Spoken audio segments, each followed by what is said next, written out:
How you guys doing? It's Edry, and I wanted to do a little bit of a different video today to talk about some of the things I've actually learned so far in my first ever competitive season of tennis. I played a match yesterday, and that marks match number 12, and that's 12 career matches because before this point, I did not play any competitive tennis. I grew up playing tennis for fun with my family, but I didn't have lessons or anything like that, and it was more of just a hobby. I didn't play in high school, I didn't play in college, didn't play any club teams or anything like that, so this 4-5 ladder is my first time playing any competitive tennis. This coming June will actually mark 1 year. So I've only really been at the tennis grind for 1 year. So give me my applause. Give me the accolades. Give me them. So many of you may have noticed that I'm taking a lot of losses. And so I wanted to talk about some of the things that I've learned from these losses. So maybe some of you out there who are self-taught or who are hobbyists might be able to learn something from the things that I've learned as well. One of the major things I've learned, you do not have to win every single point with an amazing shot. A lot of the points that I'm losing and the matches that I'm losing are against opponents who just hit one more ball than I did. I think that I do consider myself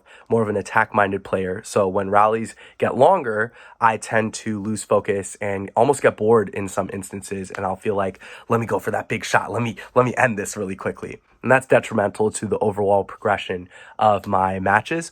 And additionally, I think another reason for that is the camera. In this ladder, I've played just over 10 matches, and I've filmed over 80% of those matches. That's a lot of matches. That's a lot of time to be on camera. I think that I've benefited early on from being able to see my mechanics and see areas that I can improve by filming myself. But I've also noticed that it kind of creates a lot of pressure because I will start overthinking my shots. I could probably hit the higher percentage shot, but the winner would look better on camera. I've started recording much less of my matches. This past week, I played 4 matches and I didn't record any of them. And I actually really enjoyed it. It was very freeing, making mistakes and having struggles in the match and not feeling like the camera is watching me.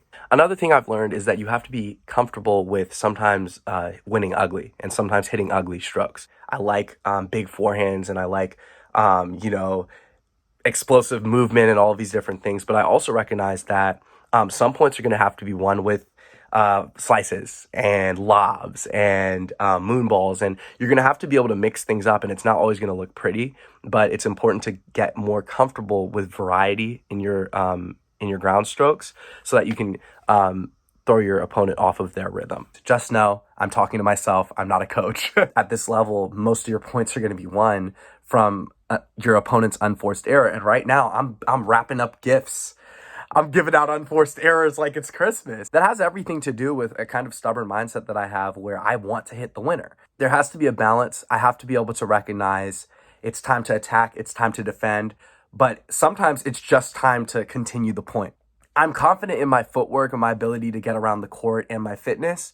I think a lot of times it's just mental. I just go for a shot that I should not have gone for when I should have just continued the point. The last thing that I've definitely learned is the importance of just remembering that it is a game. I am not an ATP ranked tennis player. I don't make any money playing tennis. It's okay to lose matches.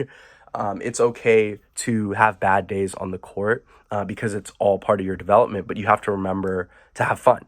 And I think that a great example of this, I played a match a couple of days ago and I lost the first set 6-love.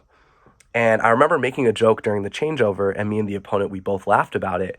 And I remember it kind of just like freeing me. I felt like some pressure came off of my shoulders just off of laughter. I still lost the match, but I ended up playing a much more competitive second set, and it was so much fun. I perform at a much higher level when I'm having a good time. Now that said, I do have to pat myself on the back a little bit, okay? This is my first ever season. So far, I've played 10 plus matches. I've won 3. Several of them were close. This is not where I want to be, but I am proud of where I'm going. I'm getting better at prolonging points and being more consistent. My serve is improving at an incredible rate. And I'm super excited to see what I can do with it in the future. I'm working on developing better kick serve. My volleys, I've been working a lot on my performance at net because I do want to be able to play aggressively and move forward and finish points at net. This channel is all about showing a progression. It's not going to be pretty all the time. In fact, more times than not, it probably won't be. But I can promise you that I'm going to keep working. Well, Thank you for watching. I know this was a different kind of video. I'm going to continue posting the match play videos. A lot of videos coming soon around next week. I hope you are enjoying the content. Make sure you like and subscribe and comment your thoughts, maybe feedback, things that I can improve, etc. You know the usual. And I will see you in the next one.